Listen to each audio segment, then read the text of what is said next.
Polymer में ionic addition polymerisation पढ़ेंगे। इससे पहले हम मुक्त मूलक एडिशन जो पढ़ा था, मुक्त मूलक योगात्मक अभिक्रिया पढ़ी थी, है ना, मुक्त मूलक योगात्मक बहुलीकरण पढ़ा था। तो आज आयोनिक एडिशन पॉलीमराइजेशन की क्या क्या कंडीशन होनी चाहिए, तो हमने देखा था कि मुक्त मूलक क्रियाविधि जब हमने पढ़ी थी योगात्मक बहुलीकरण में, तो उसमें एक कंडीशन थी कि क्या होना चाहिए, मोनोमर जो होने चाहिए वो असंतृप्त यौगिक होने चाहिए। ठीक है, तो लगभग सभी जो लगभग सारे मोनोमर जो असंतृप्त यौगिक युक्त होते हैं उनमें मुक्त मूलक क्रियाविधि द्वारा ही एडिशन पॉलीमराइजेशन हो जाता है। लेकिन कुछ ऐसे हैं जिनमें मुक्त मूलक क्रियाविधि द्वारा पॉलीमराइजेशन नहीं होता, तो उनमें से जो एक है वो है विनाइल व्युत्पन्न। अगर मोनोमर विनाइल व्युत्पन्न युक्त है, विनाइल व्युत्पन्न है उसमें, तो उसमें मुक्त मूलक पॉलीमराइजेशन नहीं होगा, उसमें क्या होगा, आयोनिक एडिशन पॉलीमराइजेशन होगा। आयोनिक एडिशन पॉलीमराइजेशन में यदि इलेक्ट्रॉन प्रतिकर्षी समूह युक्त विनाइल व्युत्पन्न है तो उसमें मोनोमर जो है उसमें क्या होता है, स्टार्टिंग जो होती है वो इलेक्ट्रोफाइल के द्वारा होती है, और जो इलेक्ट्रॉन आकर्षित समूह युक्त विनाइल व्युत्पन्न मोनोमर है उनमें स्टार्टिंग किससे होती है, न्यूक्लियोफाइल, है ना। हमने मुक्त मूलक क्रियाविधि में देखा था जब मुक्त मूलक बने थे, है ना, प्रारंभन पद में क्या हुआ था, मुक्त मूलक जो बन रहे थे, प्रारंभ हो रहे थे, वो किससे हुए थे, कोई एक कैटेलिस्ट, जैसे हमने पेरोक्साइड लिया था। तो यहाँ पे हम क्या बता रहे हैं कि या तो इलेक्ट्रोफाइल के प्रेजेंस में हो रही है या न्यूक्लियोफाइल, वहाँ पे हमने क्या लिया था, पेरोक्साइड लिया था। ठीक, तो यहाँ पे इलेक्ट्रोफाइल लेंगे या फिर न्यूक्लियोफाइल। अब कब इलेक्ट्रोफाइल लेते हैं, कब न्यूक्लियोफाइल लेते हैं, और इलेक्ट्रोफाइल लेते हैं तो कैसी रिएक्शन होती है, वो सब हम पढ़ते हैं। इलेक्ट्रोफाइल जब हम लेते हैं तो कैटायोनिक पॉलीमराइजेशन होता है, यानी धन आयनिक बहुलीकरण होता है। ठीक, और अगर हम न्यूक्लियोफाइल से स्टार्ट कर रहे हैं अभिक्रिया को तो एनायनिक पॉलीमराइजेशन होता है, यानी कि ऋण आयनिक बहुलीकरण होता है। तो हम इन दोनों में से पहले पढ़ते हैं धन आयनिक पॉलीमराइजेशन। ये अभिक्रिया कैटायनिक पॉलीमराइजेशन जिनमें उत्प्रेरक जो होते हैं वो उत्प्रेरक क्या होते हैं, लुईस अम्ल। जैसे मुक्त मूलक में उत्प्रेरक क्या लिया था, पेरोक्साइड। तो इनमें जो धनायनी पॉलीमराइजेशन होते हैं उनमें उत्प्रेरक क्या होते हैं, लुईस अम्ल, या फिर प्रोटॉन जिसमें हो, ऐसा प्रोटॉन किसमें होता है, एसिड में ही होता है। तो लुईस अम्ल ले रहे हैं या और भी कोई एसिड ले रहे हैं, उसकी प्रेजेंस में ये अभिक्रिया हो रही है, इसलिए इसे अम्ल उत्प्रेरक अभिक्रिया भी कहते हैं। धनायनी पॉलीमराइजेशन को, धनायनी बहुलीकरण को अम्ल उत्प्रेरित पॉलीमराइजेशन भी कहते हैं, क्योंकि जिसकी स्टार्टिंग होती है वो लुईस अम्ल या फिर कोई प्रोटॉन युक्त अम्ल के उपस्थिति में होती है। और हमको पता है लुईस अम्ल क्या होते हैं, इलेक्ट्रोफाइल के रूप में काम में लिए जाते हैं या न्यूक्लियोफाइल के रूप में, पहले भी बता चुकी हूँ मैं। क्या होता है, लुईस अम्ल इलेक्ट्रोफाइल के रूप में काम में लिया जाता है। तो इसलिए मैंने बताया था कि अगर इलेक्ट्रोफाइल से स्टार्टिंग हो रही है तो कौन सी अभिक्रिया हो रही है, कैटायनिक पॉलीमराइजेशन। ठीक, अब यह अभिक्रिया भी जैसे मुक्त मूलक में था 3 पदों में पूर्ण हो रही थी, श्रृंखला प्रारंभिक पद, श्रृंखला संचरण पद और श्रृंखला समापन पद। प्रारंभिक पद में मुक्त मूलक में क्या हुआ था, पहले मुक्त मूलक का निर्माण हुआ था और फिर संचरण हुआ था और फिर समापन। इसमें भी इसी तरह से होता है। श्रृंखला जो प्रारंभिक होती है उसमें सबसे पहले इलेक्ट्रोफाइल अटैक करता है। श्रृंखला प्रारंभन पद में जो लुईस अम्ल है वो लुईस अम्ल को कैटेलिस्ट, ये लुईस अम्ल किसका काम कर रहा है, कैटेलिस्ट का काम कर रहा है। ठीक है, और कैटेलिस्ट का जो सपोर्ट करते हैं, जो उसकी हेल्प करते हैं और उसके साथ अभिक्रिया में के वेग में चेंजेस लाते हैं, वो क्या कहलाते हैं, को कैटेलिस्ट। ठीक है। तो को कैटेलिस्ट क्या होते हैं, कैटेलिस्ट की हेल्प करना। अगर वो कैटेलिस्ट अभिक्रिया के वेग को बढ़ा रहा है तो वो उसमें सहायता करेंगे, घटा रहा है तो वो उसमें सहायता करेंगे। तो यहाँ पर जो हमने लुईस अम्ल लिया, AlCl3 क्या है, लुईस अम्ल, जो इलेक्ट्रोफाइल का काम कर रहा है, ये मेन है। और इसकी हेल्प कौन कर रहा है, वाटर। तो यहाँ पे ये को कैटेलिस्ट का काम कर रहा है और ये वाटर के साथ जुड़कर ये एक आयन बनाता है और इसके साथ इसमें प्रोटॉन निकल जाता है। तो यहाँ जो अभिक्रिया उत्प्रेरित हो रही है उसमें किसकी जरूरत है, प्रोटॉन की। ठीक, तो प्रोटॉन किससे मिला, किसकी हेल्प से मिला, को कैटेलिस्ट की हेल्प से। ठीक, तो यहाँ पर जो प्रोटॉन मिल रहा है वो प्रोटॉन आगे जो विनाइल युक्त हमने मोनोमर लिया है, विनाइल समूह में पहले बता चुकी हूँ क्या होता है विनाइल समूह। जब हैलोजन ग्रुप जिस कार्बन से जुड़ा है वो कार्बन द्विबंध युक्त हो, वो कार्बन क्या हो, द्विबंध युक्त हो, तो उसे क्या बोलते हैं अपन, विनाइल ग्रुप। यानी जो हैलोजन है वो sp2 संकरित कार्बन से जुड़ा हुआ है। अब यहाँ पर ये जो प्रोटॉन है ये प्रोटॉन इससे जुड़ता है और किसका निर्माण कर देता है, कार्बोकेटायन का। यहाँ पे मध्यवर्ती क्या बना है, कार्बोकेटायन, कार्बोकेटायन। ये जो H प्लस था इसके पास इलेक्ट्रॉन नहीं थे, तो यहाँ पर ये जो इलेक्ट्रॉन्स है इन इलेक्ट्रॉन से यहाँ पर इसने बॉन्ड बना लिया और बॉन्ड बना के यहाँ हो गया CH3। अब जब ये CH3 हो गया, ये CH और इसके साथ दो ही बॉन्ड जुड़े हैं तो इस पे वैलेंसी हो गई कम, इस पे क्या आ जाएगा, प्लस आ जाएगा। किसका निर्माण हो गया, एक मध्यवर्ती कार्बोकेटायन। ठीक है, तो हम जो पढ़ रहे हैं वो क्या पढ़ रहे हैं, धनायनी पॉलीमराइजेशन, है ना। तो धनायनी पॉलीमराइजेशन यानी हमको धनायनी पॉलीमराइजेशन में क्या मिल रहा है, मध्यवर्ती कार्बोकेटायन। अब ये कार्बोकेटायन आगे श्रृंखला संचरण पद में आगे काम करता है। देखिए संचरण पद में ये हमारा जो कार्बोकेटायन श्रृंखला प्रारंभन में बना था, ये बना था श्रृंखला प्रारंभन में, और उसके बाद हमने दूसरा विनाइल ग्रुप उसमें और मोनोमर ले लिया। मोनोमर जब ऐड करते हैं इसमें तो ये जो प्लस है, अब ये वाले जो इलेक्ट्रॉन्स है ये यहाँ पर आके इसके साथ ये बॉन्ड बना लेता है। यानी अब ये जो CH है ये CH के साथ ये CH2 जुड़ गया, ये CH2 जुड़ गया। अब CH2 जुड़ गया, ये बॉन्ड क्या हो गया, सिंगल हो गया। ये बॉन्ड यहाँ पे सिंगल होते ही इसकी वैलेंसी कम हो जाएगी और कम होते ही यहाँ पे क्या आ जाएगा, प्लस चार्ज। तो ये क्या बन गया, बड़ा कार्बोकेटायन। अब बड़ा कार्बोकेटायन, इसके बाद हम N मॉलिक्यूल और ले लेते हैं इसके मोनोमर्स के, विनाइल ग्रुप के। तो यहाँ N मॉलिक्यूल और लिए हैं, N मोल। तो ये देखिए यहाँ पर ये हमने ये पहला तो ये बनाया ही था, इसके साथ N मॉलिक्यूल ऐड कर दिए।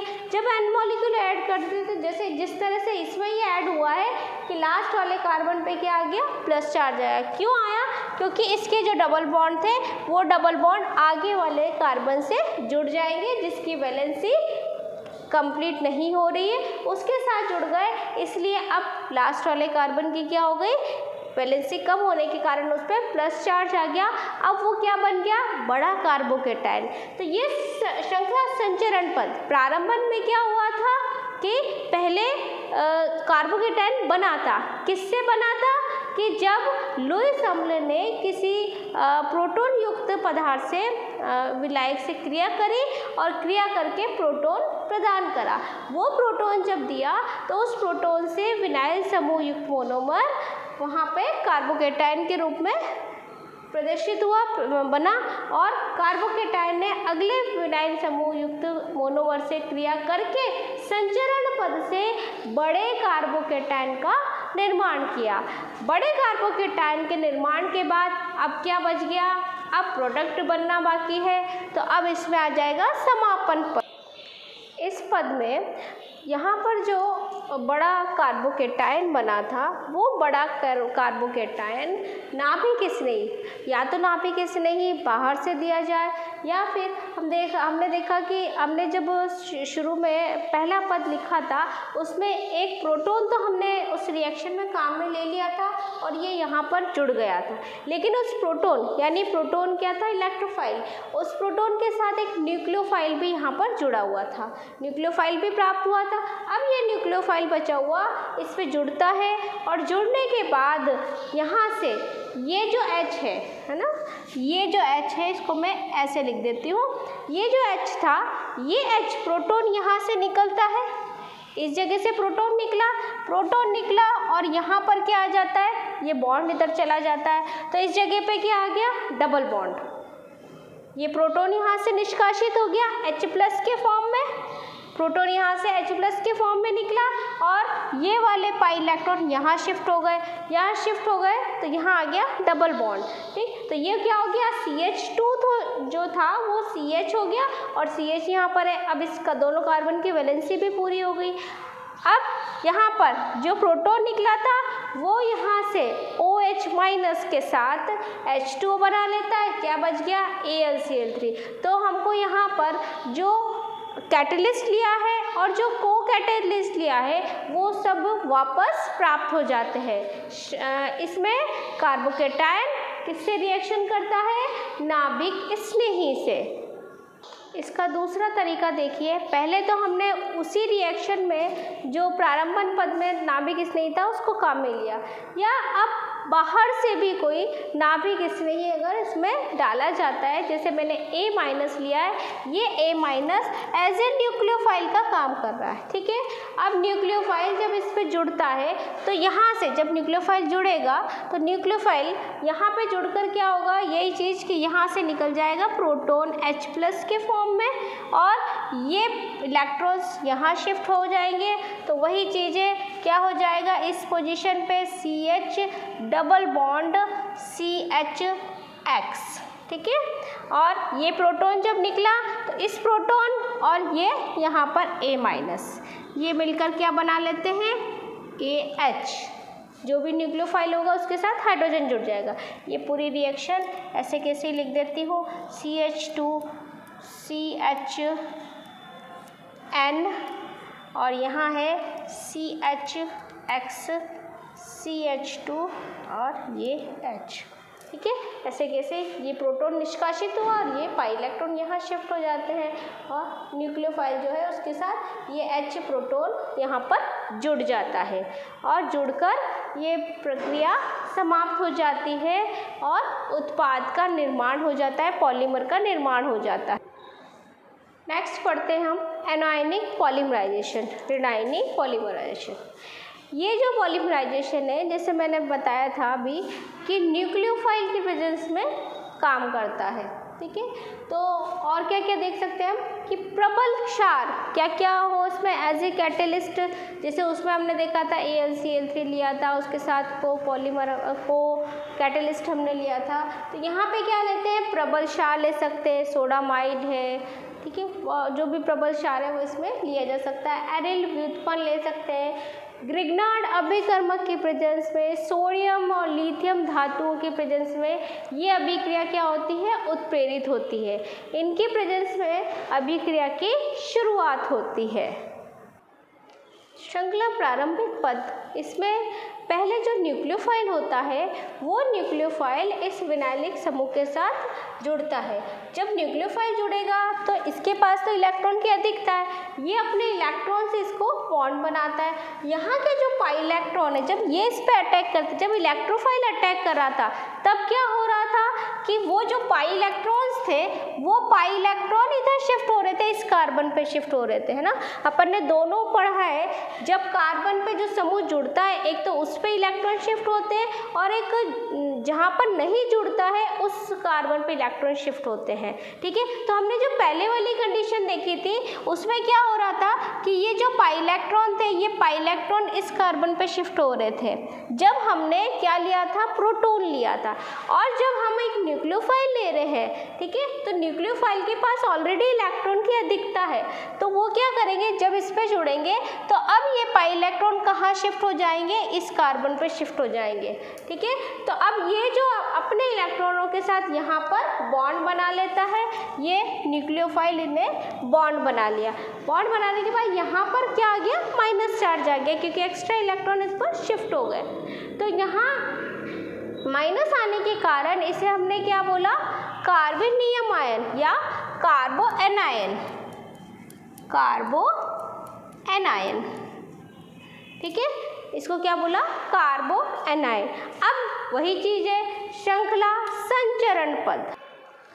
अब ये संचरण पद में देखिए, जो पहला कार्बो एनायन बना था वो कार्बो एनायन अब दूसरे मोनोमर से जुड़ता है और जुड़कर क्या बना लेता है? वो आगे और श्रृंखला बढ़ जाती है, बड़ा कार्बो एनायन बन जाता है। देखिए यहाँ पे ये जो था माइनस, अब ये भी क्या करता है? ये पूरा न्यूक्लियोफाइल जैसे हमने जोड़ा था तो ये यहाँ पर जुड़ता है। अब ये यहाँ पे जुड़ता है तो ये पाई इलेक्ट्रॉन कहाँ शिफ्ट हो जाते हैं? इस कार्बन पे शिफ्ट हो जाते हैं। तो इस कार्बन पे आ जाता है माइनस, इस कार्बन पे क्या आ जाता है? माइनस। और इस कार्बन से CH वाला जो कार्बन है उससे CH2 जुड़ जाता है। ये देखिए CH वाला जो कार्बन है इससे CH2 जुड़ गया। अब यहाँ पर N मॉलिक्यूल वापस अगले मोनोमर के जोड़ दिए। ठीक, N मॉलिक्यूल जोड़कर फिर उसी तरह से कि ये हमारा न्यूक्लियोफाइल की तरह कार्बोकेटायन, अब कार्बोकेटायन के बाद वही होगा कि यहाँ जहाँ पे भी डबल बॉन्ड है वो पाई इलेक्ट्रॉन अब किधर होंगे? इस तरफ, जिस पे X जुड़ा हुआ है उस कार्बन पे शिफ्ट हो जाएंगे और इस तरह से ये बड़ा एनायन बनता जा रहा है। पूरा संचरण पद में क्या हुआ? जितने भी मोनोमर्स यूनिट थी वो मोनोमर्स यूनिट किस में कन्वर्ट हो गई? कार्बो एनायन में। श्रृंखला संचरण में ऐसा ही होता है, छोटे जो छोटा होता है वो कार्बोकेटायन बड़े से बड़ा, फिर और बड़ा, फिर जितने भी मोनोमर्स है सारे उससे जुड़कर बड़ा एनायन बन जाता है, कार्बो एनायन बन जाता है। इसके बाद आता है श्रृंखला समापन पद। इसमें संचरण पद में क्या हो रहा है? बाहर से कोई प्रोटॉन डाला जा रहा है। इसमें हमको अभिक्रिया में कहीं प्रोटॉन नहीं था हमारे पास, तो इसमें बाहर से इसको प्रोटॉन दिया जा रहा है ना, इलेक्ट्रॉन इसलिए दिया जा रहा है। तो अब ये प्रोटॉन क्या है? ये प्रोटॉन इस माइनस वाले जो कार्बन है इससे जुड़ जाता है, यहाँ पे क्या बना लेता है? CH2। CH2 होते ही इसकी वैलेंसी पूरी हो जाती है और श्रृंखला समाप्त हो जाती है और पॉलीमर का निर्माण हो जाता है। ठीक है, वापस देख लो, यहाँ पर माइनस था, इससे ये प्रोटॉन जुड़ा, इसके पास तो इलेक्ट्रॉन थे ही नहीं, तो यहाँ से ये 2 इलेक्ट्रॉन से इसके साथ बॉन्ड बना लिया और बॉन्ड बना के CH जो था वो CH2 हो गया और CH2 होते ही कार्बन की वैलेंसी कंप्लीट हो गई और श्रृंखला समाप्त हो गई, पॉलीमर का निर्माण